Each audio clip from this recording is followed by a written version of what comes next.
And welcome to the Robert Barham Show. I'm Robert Barham, and we are back again. We have another spectacular guest today. My friend Sam Morris of Zen Warrior Training is here to talk to us today about something that, well, how shall we describe it? It's something that I actually have been looking forward to talking with Sam about, and so is he. And I'm not too sure of how well known it is, but it is going to be an excellent show. Sam, how are you? I'm doing great. Thanks for having me on. Sam, you're a bit away from me. You're out there on the West Coast. I'm on the East Coast today. Do you mind if I share just a little bit about you? No, please, go for it. You are a transformational coach, correct? That's correct. Your focus is working with high performers and entrepreneurs and creative professionals. Sam is, for those who are curious, he's an internationally known leader in the field of personal transformation, with over 20 years of experience studying and teaching the ancient wisdom of Zen and Taoist philosophy, meditation, and breathwork practices. Sam coaches high performers and corporate clients how to master the inner workings of the mind, body, and spirit, and live from a place of presence, purpose, and resolve in their businesses and in their lives. And I've been looking forward to this conversation, Sam. Happy to have you here. So have I. Yeah, thank you. So Sam, you wanted to talk today, and I wanted to talk today. We agreed that our topic was going to be on whole body systems. Mm-hmm. Tell me a little bit about that. Tell our audience a little bit about that. Just to sort of. Yes, I would love to. I'd love to. This is one of my favorite topics. So here in the Western world, and by the Western world, of course, I mean the U.S., Europe, the traditions, the culture that we have been born into. There's a tendency to look at intelligence through the lens of thought. In other words, we organize our thinking around intelligence, and we shape our philosophies around intelligence based on intellect, the thinking mind. And if you go back to Aristotle, the I think, therefore I am is well embedded into our culture. There's this notion that because we think, we exist. And the fact of the matter is that there's, in Eastern traditions, Taoism, Zen, Buddhism, they don't have such an idea. That being is independent of thought. Thought is a tool, a useful skill, something that we need to be able to navigate the world, but it's not the wholesome, complete indication of our being. There is a being that is separate from thought. It's not a definer of our identity. It's not the defining, yes, it's not the defining aspect that creates self. Self is actually independent of thought. You can exist without thinking. And meditation is actually a practice for existing without the thought, being without the thinking.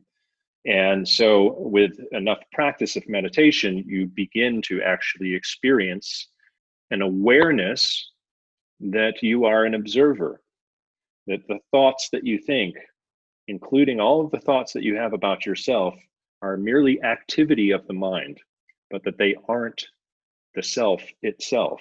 They do not define who we actually are, what we actually are. And so this wisdom is really incredible because it also opens us up to looking at intelligence through a different angle. And in the yogic tradition, there's a focus on energy centers, all of which have something to do with how we orient in the world. And so what I do through my work is I help to bring entrepreneurs and executives and other people in leadership positions, the high performers of the world. I help them to expand their ability to understand the whole system intelligence of the body, the intelligence that is operating beyond thought at all time. So the idea that we are our thoughts really is, it is almost implicit in a lot of ways. We are such an, even for example, if you watch television programs, commercials, you read newspapers, articles, you're on the web. One of the things that I see that's a physical example of that is they're always referring to, or not always, but frequently referring to the brain as the seat of intelligence and the generator of thought. And not that the entire body is a part of the generator of consciousness, or not generator of consciousness, but an instrument through which consciousness is channeled. It's usually focalized. For example, I've got my background in heart math, and there's been a lot of fantastic research done about the heart. Yes. And both exoteric scientific material and esoteric material. And yet that's just beginning to get out there, in my opinion. Yes. Yes. It's still very, very, yes, you're right. It's just beginning to get out there. It's still a very, very small percentage of people are even aware that there's such a thing as the Heart Math Institute. And to me, it's strange because we have so many expressions in our culture, like in society and our culture, that indicate that we as a culture already know that there's far more to the heart, right? I mean, even phrases like, I knew it in my heart. Yes. It's a very straightforward statement that says, I have knowing. Yes. And that knowing is through my heart, Yes. Yes. Don't say, I mean, it's, at least I don't usually hear it that I knew it in my brain. Yes, exactly. If you fall in love with someone, it is not a cognitive process. You might have thoughts about someone. When you fall in love with someone, you might have thoughts about how beautiful they are. You might think in poetic terms. You might use language as a way of conveying your admiration or appreciation for someone and what they mean to you. You can use language, you can use thought, and thought is a beautiful skill to be able to convey emotions, convey feelings, and to it's an absolutely necessary skill, but it's still a skill. It does not, we cannot love from thought. We cannot, that's totally impossible. That is the heart expanding. That's the energy of the heart that is, if we use the term brokenhearted too. Sure. If we use the term brokenhearted, we're not talking about we're having now our thoughts are disrupted and now we have to have different thoughts because the thoughts that we had before no longer fit the thoughts that we have now. It doesn't mean that. It means that there's a feeling inside of us. There's a part of us that is actually, we can sense that it comes from the area around the heart. Right, that there's a feeling like inside that space, there's an energetic feeling of, oh, that hurts now. What I assumed was going to be there is now no longer there. What I assumed was going to make that heart energy feel really good is now no longer in my life. And now I feel brokenhearted because that person has now gone away or whatever it is. Absolutely. And if we can extend that to, I have a gut feeling. I was thinking, if we have a gut feeling about something, we're not talking about, we're not talking about thoughts. We're talking about something that we actually sense from the gut. And it's well known now that there are actually, there's a whole neurological network inside of our guts that is completely essential for our survival. We have to have that connection between brain and gut. Without those neurons in the gut, we wouldn't be who we are. And so, yeah, it's interesting that you mentioned that because that is an expression. I just knew it in my gut. I had a gut feeling. I knew it in my, and sure enough, they are now coming out with. I think what is the term?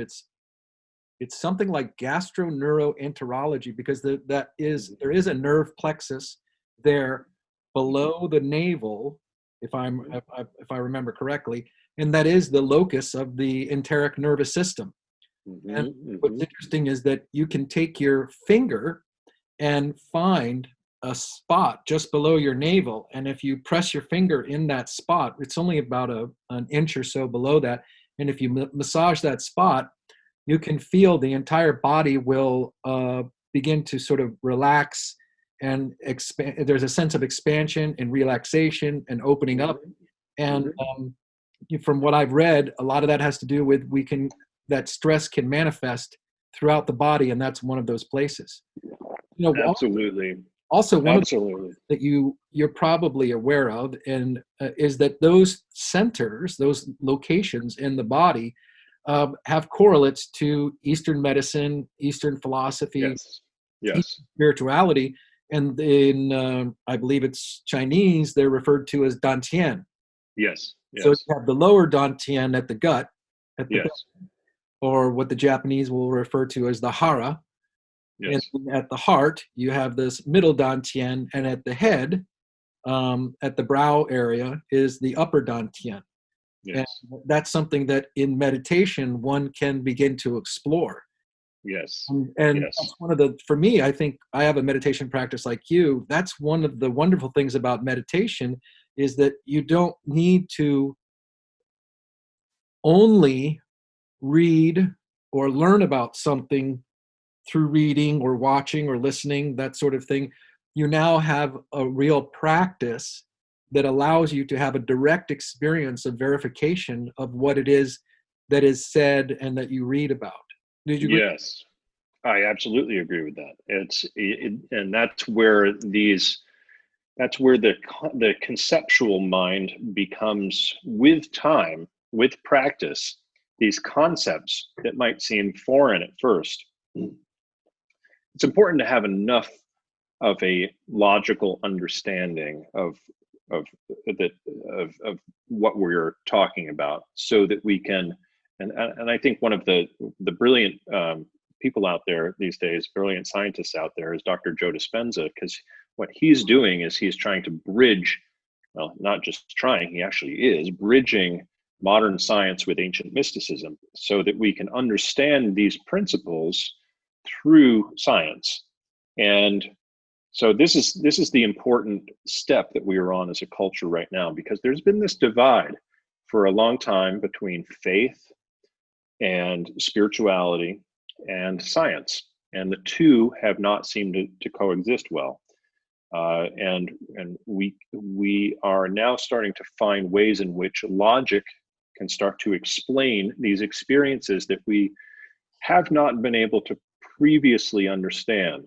And what you mentioned just now about heart math is exactly one of these new disciplines that is just here over the past, I don't know, heart math has only been around for, I'm not sure when they started doing their work, but it can't be that much more than 20 years ago. And it's still very much in development. Yeah, when I went my training with heart math, it was back in around 99 or 2000. And that I think it was just getting off the ground at that time, correct? Yeah. Yeah. I've been around there that long. So the science is starting to dribble in, and I think over the next probably 10 years or so, we'll probably see a dramatic change in what we previously thought was sort of impossible, or maybe some people would look at as woo-woo or nonsensical.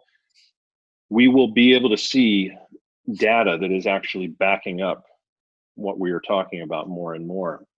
And for now, the practice, for those who practice meditation or practice yoga, and when I say yoga, I'm not talking about going and stretching for an hour, and I'm not talking about necessarily a hot room or whatever.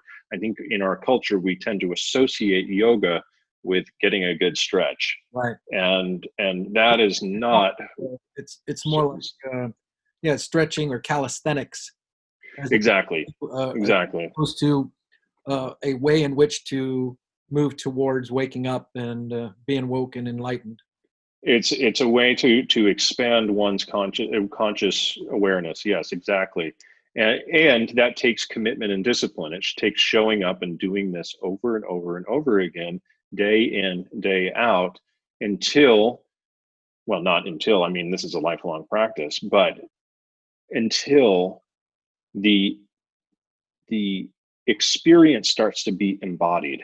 where these concepts start to be an embodied experience, and then you begin to look at these things through an entirely different lens, because you are having the experience of being able to listen to and feel your gut, or the experience of being able to listen to and feel your heart, having the present moment awareness, which most people don't have. Most people are not in the present moment.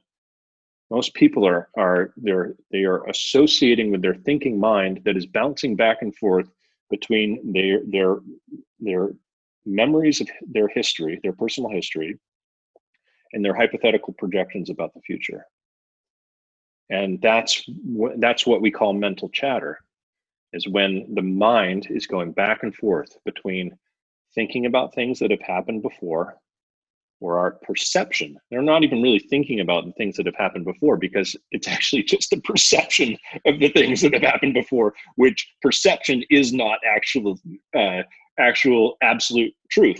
It's just perception. It's shaped by however we showed up, whatever limited capacity we had to show up, whatever limited cognitive abilities and awareness that we had to show up with in the past shapes our memories of the past. So we are experiencing a very biased and fragmented memory of a past event. And then we are looking at trying to analyze those biased, fragmented past events, which we call memories, and project them onto a perceived probable future. And thinking, okay, well, if this has happened in the past, this is most likely going to happen in the future, or I need to figure out what's going to happen in the future based on what I think about what happened in the past. So, if we were to talk to an alien and explain to them the way that our brains work, they would be like, "That's ridiculous. Why aren't you here right now in the moment? You keep on thinking about the past, which is just a biased memory, which is fragmented, created by your own limited awareness. You're taking all of that data, and then you're trying to imagine a future based on that. Like, when you're not even present, like, it would be the definition of insanity if we were to try to describe the way that a typical brain tends to function in terms of mental chatter to some species of higher intelligence. And so my thesis, if you will, is that we are those beings of higher intelligence. We just need to learn how to use that higher intelligence. We just need to learn how to become more present with the way in which our unconscious belief systems shape our perceptions of our reality, and the way in which we create an overlay on that probable future and miss out on the abundance of the present moment. Right. Yeah, I love, there's the example from George Lakoff of "Don't think of a pink elephant." Yeah. Which is really funny to me, because I'll often use that as a simple example, which is to don't think of a pink elephant. So the person will actually begin thinking of the pink elephant. And then I'll ask them, "Are you a pink elephant?" And then they'll often bust out laughing, going, "No, I'm not a pink elephant." So what you're saying to me is you're not your thoughts. Yes. Which makes it a nice distinction. And that is sort of the beginning of what you're talking about, is that simple distinction, which is actually, if one is to go deeply into what that distinction really means, that brings up Korzybski's "map is not the territory," and being able to witness or observe one's thoughts. And the same can be true as one can do that with their emotions as well. You begin to be able to witness all these things and recognize the difference between what you are not, that path of via negativa, and what you are. So with that said, I'm curious how you probably were like me at some point in that place of not being able to make the separation between your thoughts and yourself, being caught in the past and the future. Correct. Yes, there was a point, because that is essentially how we're raised in this culture, is that identification with thoughts and feelings and emotions and whatnot. How did you find your way into doing the work that you are currently doing? Yeah, so that's a great question.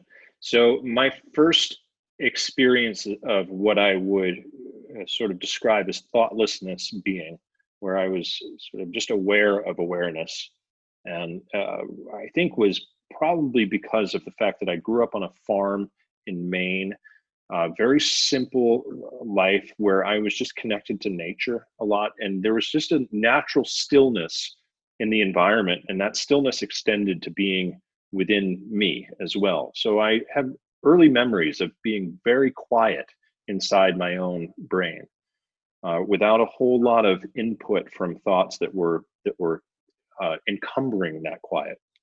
And then I also saw that people around me, including myself, would begin to shape our identities with thought. We would start thinking things about ourselves, and then that openness, the childhood wonder that we experience in the first few years of our lives would gradually go away. And gradually we would start to experience sort of a disconnect from that freedom, that spontaneity, that childhood wonder.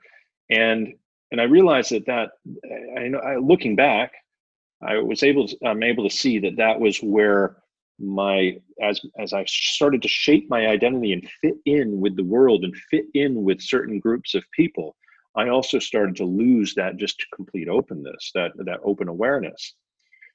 And then when I was a teenager, I started to use psychedelics, and I got into them thinking, well, this sounds fun. Maybe I'll see some colors change, and maybe I'll hear music differently. And this sounds like this would be a fun time. I was open to exploring anything. I thought, what the hell? I'll try some acid. I'll try some mushrooms. So I did, and suddenly I experienced something that was way beyond what I thought that I was going to experience.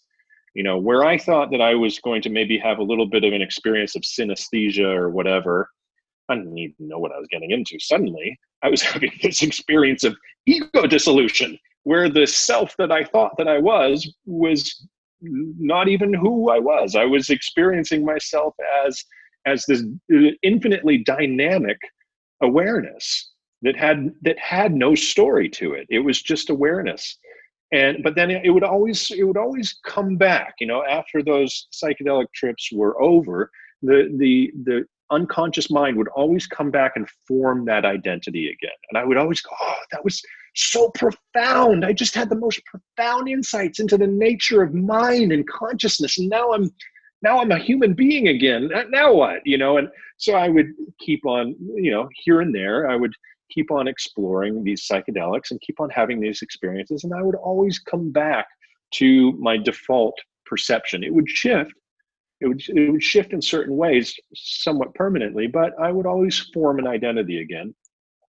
And then in 1999, I had just turned 24, and I had just finished leading a cycling trek for 9 teenagers across the United States. And we, in a little less than 2 months, I led 9 teenagers from Seattle to New Jersey, and we cycled 3,800 miles. We camped every night, cooked all our own food, and in a little less than 2 months, we did that journey. And shortly thereafter, it was only about 2.5 months following the completion of that cycling trek that I was in an accident caused by a drunk driver. In that accident, I became paralyzed from the waist down. I broke my T12 vertebra, and I lost all sensation and all function from my navel down. And so my life, a total new life started at that time, and it put me into a deep state of shock. It was beyond anything that any emotion can describe. It's like you cannot be that angry, you cannot be that sad. It's so devastating that your system just has to go into a state of shock to be able to deal with it. And there's basically a dissociative state that anyone who has had a deeply traumatic experience can relate to. And after that accident happened, for the first week following that accident, I was just pumped up with morphine. I had a surgery, a spinal fusion surgery. They put a hard shell plastic cast, made it kind of looked like a stormtrooper outfit around my torso to keep my spine from moving. My lower body was paralyzed. So I'm lying in this hospital bed in the middle of the night, a week following my accident, and I start to have a full-on panic attack because the morphine wears off, because the doctors decided to take me off that day. The morphine wears off, and suddenly I'm just there, lucid for the first time since the night of the accident, going, oh my God, I cannot live like this. And like I said, I'm not someone who was sitting around. I was a cyclist. I was a hiker. I was a snowboarder and a skier. I used my legs all the time. Not to mention my sexual function, my bladder, bowels, all of that stuff. Now, all of that was just boom, like that, just erased from my body. And I thought, I cannot go on like this. I cannot live like this. And if I'd had a sharp object around, I wouldn't be talking to you today, because I was not going to have it. I was not going to go on for the rest of my life like this. But I was just paralyzed and alone in this hospital room. There's nothing I could do about it. So the only thing that I could think to do was to breathe as deeply as I could. Just take some deep breaths and just hope for the best, because that was all I had. And the most profound experience of my life happened shortly thereafter. I started taking these deep breaths, and a few minutes into it, suddenly, just like this, boom, it was night and day. Everything that I ever thought that I was, every thought that I ever had about myself, about my relationship to my body, my name, my identity, my family, my likes, dislikes, interests, and so forth, all of the things that normally occupied my conscious awareness, that described me and who I was, were gone. None of it existed. And I experienced myself as pure awareness without any story whatsoever. I wasn't a body. I wasn't a mind. I wasn't an identity. I was just awareness. And as that happened, I felt a connection with my breath that was beyond anything I possibly could have ever imagined. Suddenly, the breath went from this tiny little, barely perceptible thing that is occurring in the background that I was hardly ever even aware of. It became everything. Suddenly, I became the breath. So much so that I couldn't even feel my inhale or my exhale anymore, because I couldn't feel my body. I wasn't my body. I just became the breath. And in that moment, I just had the most profound insight. Breath is spirit. And even the word inspire. Inspire, exactly. I had a direct experience of being my spirit, but not being my body and not being my mind. I became pure spirit when that happened. And in that state, I was in a state of complete connection, or dissolve, if you will, into what has been described by mystics and sages throughout the ages. I didn't realize that would rhyme. Mystics and sages throughout the ages.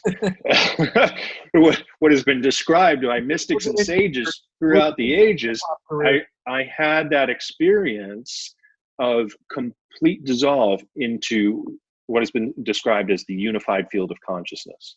I became one with consciousness itself, as opposed to a separate entity called Sam in a time and in a place.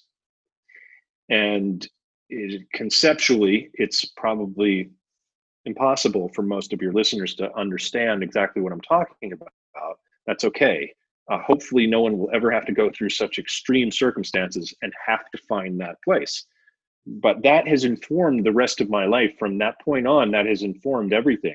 I've realized and this is a permanently ingrained memory, knowing that I am not my thoughts, and I am not my feelings, and I am not even my body, and that even this whole experience of having a physical body is just but a quick flash in the overall evolution of consciousness.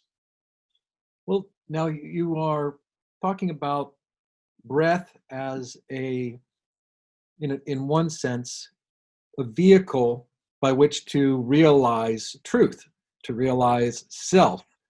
Yes. And at the same time, though, I want to make sure that our listeners understand that that has practical value as well beyond. Now that may sound absurd to Yes. some people, knowing Yes. yourself, well, that's kind of impractical. The truth is, though, it does have all sorts of practical value as well in the everyday Yes. mundane life. For Yes. example, you are a coach, and Yes. a transformative coach. You work Yes. with high performers, and Hmm. I I want to know how, if it does, how does breath work relate to working with your clients in the sense of you're probably helping them to be more efficient, more productive, more Yes. present. How does that work? What is Great question. the difference between Great question. breath? So yes, great question. So for one, and this is scientifically studied, so this isn't anecdotal based on people who've had mystical experiences like the one I've just described. This is actual real science. The breath, focusing on conscious breathing, immediately engages your parasympathetic nervous system. The parasympathetic nervous system is the part of your nervous system that is responsible for all of the automatic functions. It's responsible for your heart beating. It's responsible for your digestion of food. It's responsible for the circulation of blood, all of the things that you don't have to think about, all the things that your brain is controlling, but that you don't have to think about, all of the things that are automatic. The sympathetic nervous system is related to the fight or flight response. And when we are not consciously breathing, we are much more likely to remain in at least a low level sympathetic nervous system response throughout our days. Now, the sympathetic nervous system response is very important for being able to react to situations that might cause us harm, be able to perceive something that could cause us harm and trigger us into action. But when we are operating with the sympathetic nervous system being our default way of showing up in the world, it means that rather than experiencing life from a peaceful, centered, present place, we are constantly reacting. We're constantly reacting to things outside of ourselves. We're constantly reacting to that email. We're constantly reacting to that employee who just threw off our game, or we think that they threw off our game. We're constantly reacting to something that happened within our family. We're letting the outside world impact us in a way where we are not fully in control. We are not fully in charge of how we show up. So switching your awareness to your conscious breathing, we've heard it all 1,000 times. Take a deep breath, take a deep breath. Calm down, take a deep breath. Well, why? Why do we hear take a deep breath? Well, for a very good reason, because the deep breathing puts the parasympathetic nervous system back online, and now we can relax. Now we can be more present. But here's the thing. If we wait until the stress response to take a deep breath, we're missing out on the way that the body is actually supposed to work. The body is supposed to have the breath be part of its default way of operating. So the way I train my clients is to be connecting to their breath all the time. So it's not something that you do only when you experience something that has stressed you out and created a fight or flight response. It's something that you condition yourself to do day in and day out. No, but some people might be thinking, I'm too damn, how the hell am I going to focus on my breath day in and day out? Like, what are you kidding me? I've got things to do. I've got things to handle. I'm a busy person. And I understand. I get it. And I'm not referring to making this something that is occupying your conscious attention all the time. I'm not referring to that at all. What I'm saying is focusing on it enough so that it starts to become part of your awareness. Just like part of my awareness is in my fingertips. If in order for me to be able to type on a computer, I have to have awareness in my fingertips. I have to have, in order for me to feel in my body, I have to have awareness of my physical form. Part of my awareness has to focus on my physical form in order to even have my awareness of my body. So what I'm saying is extending that awareness to your breath naturally starts to make you more present. And by investing some time each day to cultivate that awareness, it starts to become automatic. Then you start to have your awareness on your breath all the time. And now, as I'm living throughout my day, I get a lot done. I have a busy schedule.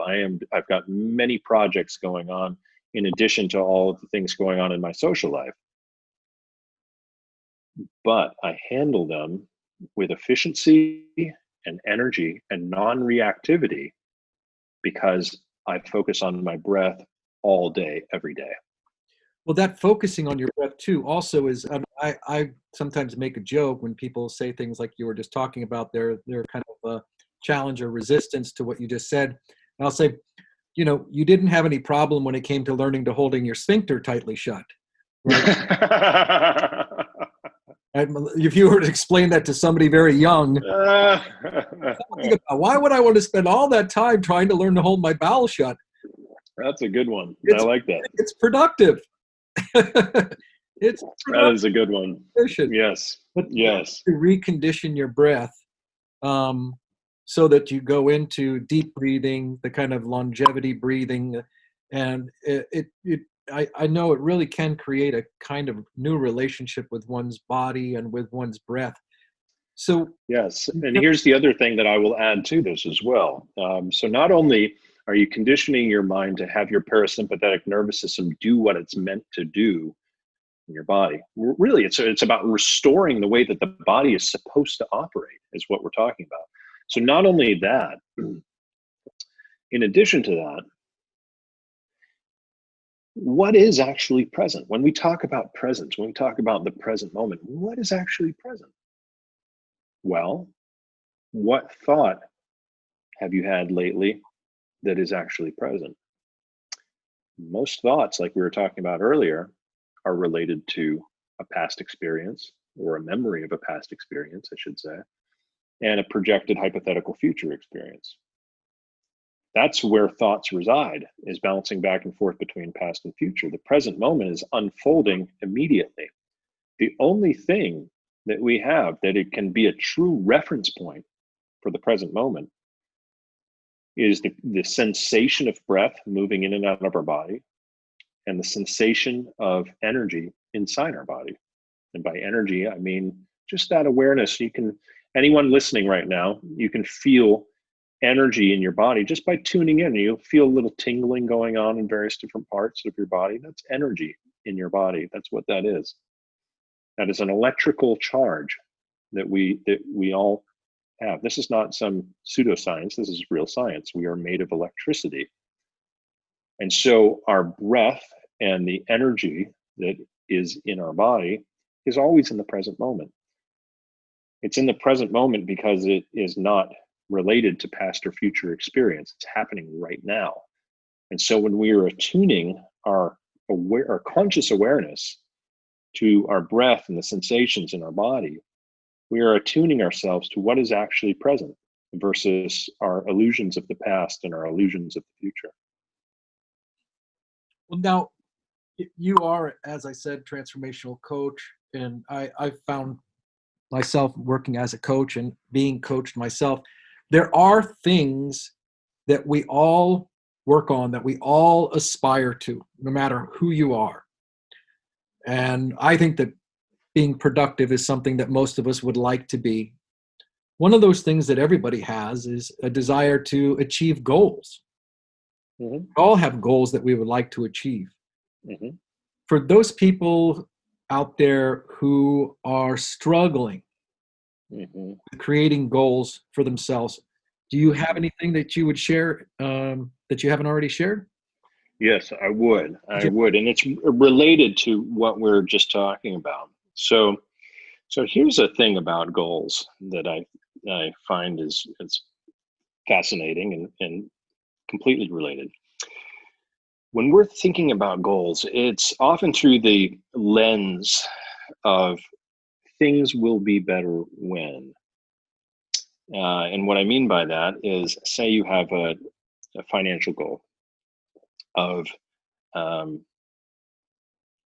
trying to make, $10,000 more over the course of X period of time, whatever it is.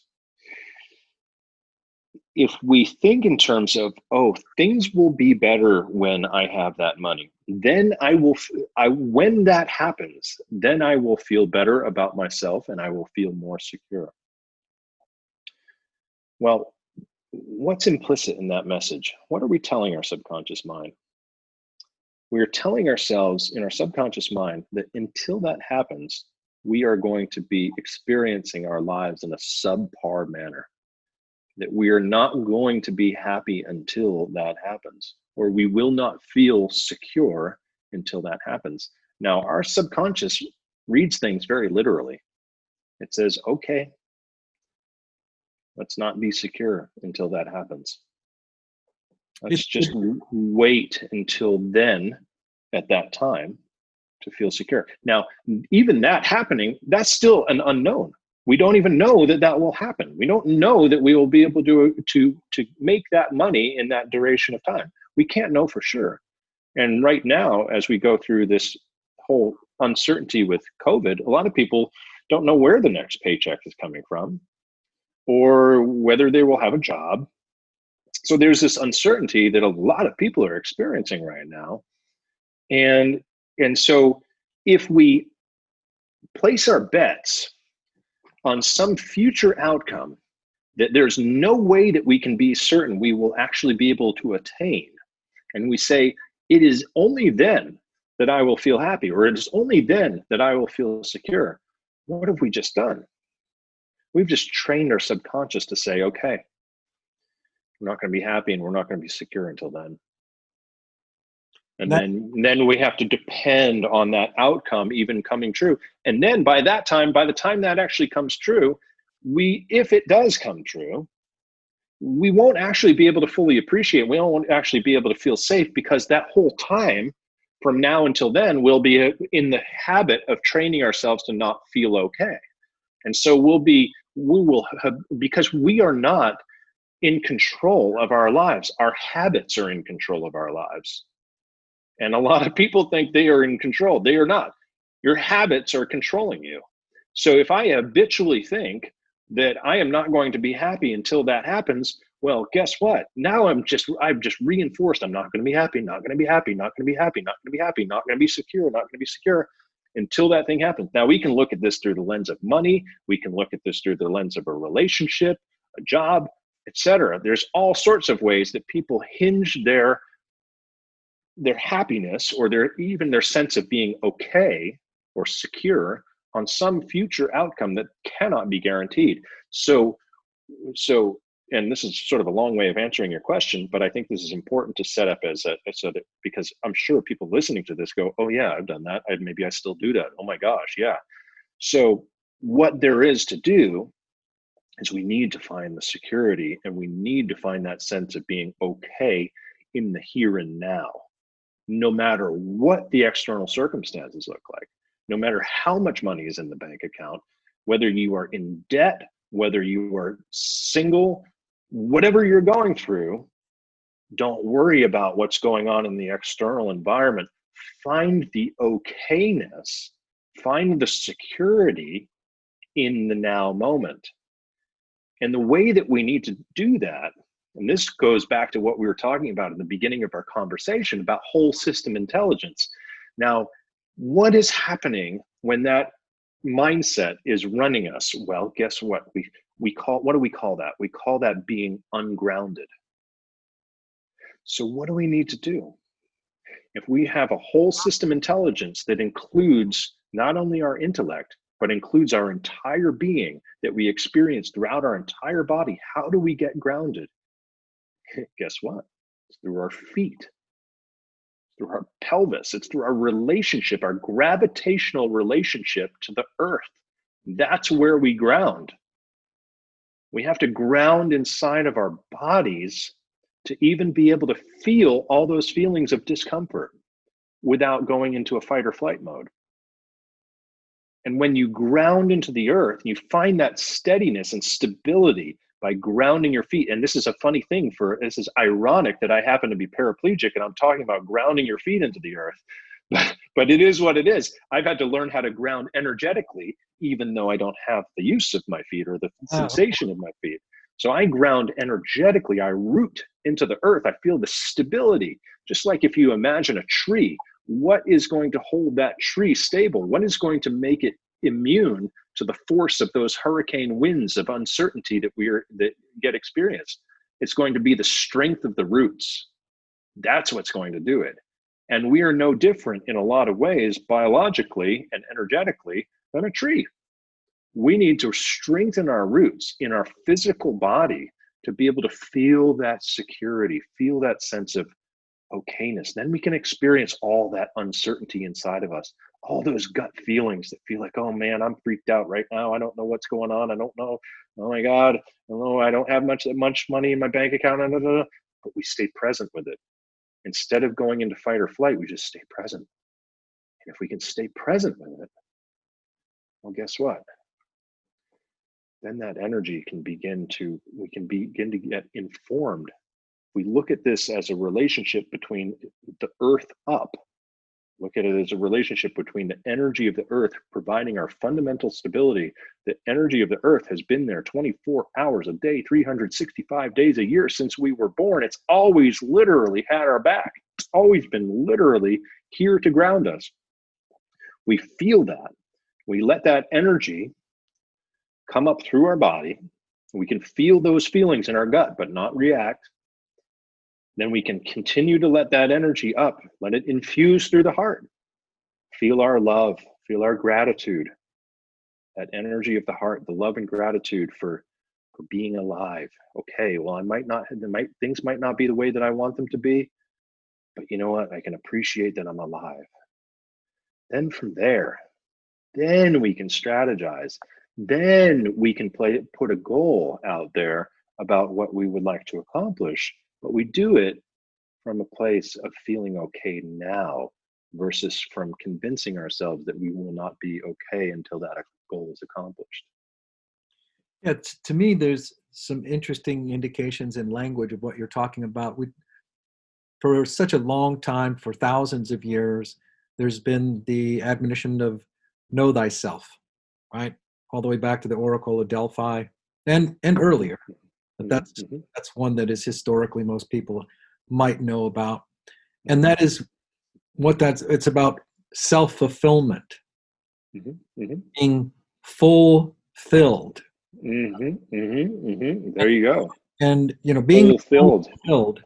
And in the Eastern tradition with those Dantian, they talk about those three centers as being like cauldrons or cups or chalices. Yes. And when one is full, the next one can fill. The triple gem of the three, the three different Dantians, lower, middle, and upper Dantian.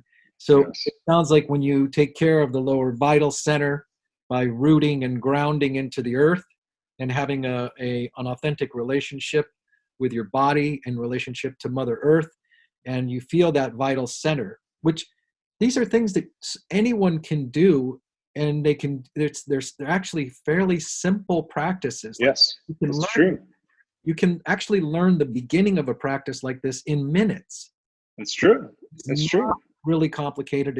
It's not truly esoteric in the sense that it's not hiding. It's not being concealed. No. It's out there. And when there's no secret, and so there's no secret. All it is we're just not exposed to these teachings. Right, and it's really good to have a coach or a teacher to be able to walk you through it, to be able to shorten your learning curve, to be able to get you from the basics of it. The beginning of it was, okay, place your mind here, place your attention here, notice what that's like, and you can go through the process of experiencing that transformation, that change that begins to happen as you start to undo the conditioning, which isn't wrong or bad. It's just No, some kind of conditioning. And now you're learning a exactly. sort of conditioning that is more natural. And in my opinion, it's more in alignment with, and you can tell why, because like you're saying, you feel different. Correct. You have a different Correct. experience. I know, for example, if I catch myself becoming stressed out, it's rare that I am resting in my lower dantian. Mm-hmm. And I Mm-hmm. can, having meditated for decades now, I can look out through my eyes and I'm able to sense that there's a portion of my mind, body, spirit that is in reaction and projecting my inner state of Correct. feeling Yes. agitated. It's projecting it out into the world, Yes. onto the world. It's displacing Yes. it to Yes. people, and it can affect the way that I interpret or perceive Yes. other people and how they are and what their state is. Absolutely. As you consciously take on the practices of being present, and this is what I want to ask you, um, are there, these are obviously habits that you're talking about taking on that are instrumental in transformation. Are there other habits that you would recommend? Any other ones? Because I'm looking at our time here and we've got maybe about 5 minutes or so. um, is there any other habits that you want to share? Yeah, well, Meditation, breath. yes. I think just briefly, since if we're running out of time, I think just briefly, yes, establishing this as a foundation. And then, there are a lot of other habits out there that I employ that, such as, bringing one's awareness to what one is grateful for. And that's, I think, a very powerful habit, starting off your day like that. Here's the thing that we have to get, no matter what new habits that we choose to adopt, we have to get that. Let me interrupt you for. Will you say Yeah. that? Will you literally repeat that? Not because I. Yes. It bears repeating. Literally. Yes. Yes. Which part exactly? When I ask you about any other habits, you're talking about waking up in the morning and. Waking up in the morning and immediately becoming aware of what we are grateful for. Right. That is, I think, an incredible habit to instill, because what tends to happen, here's the thing. We have just been through, after you sleep, you've just been through an entirely different experience of your consciousness. You've been in this dream world. Your brain waves have been entirely different.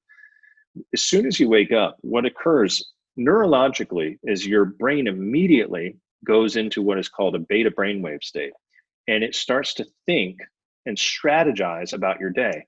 The way that it does that is it starts to remember things that are, oftentimes stressful, just to get you out of bed, just to kind of give you a little cortisol and adrenaline kick to get you out of bed.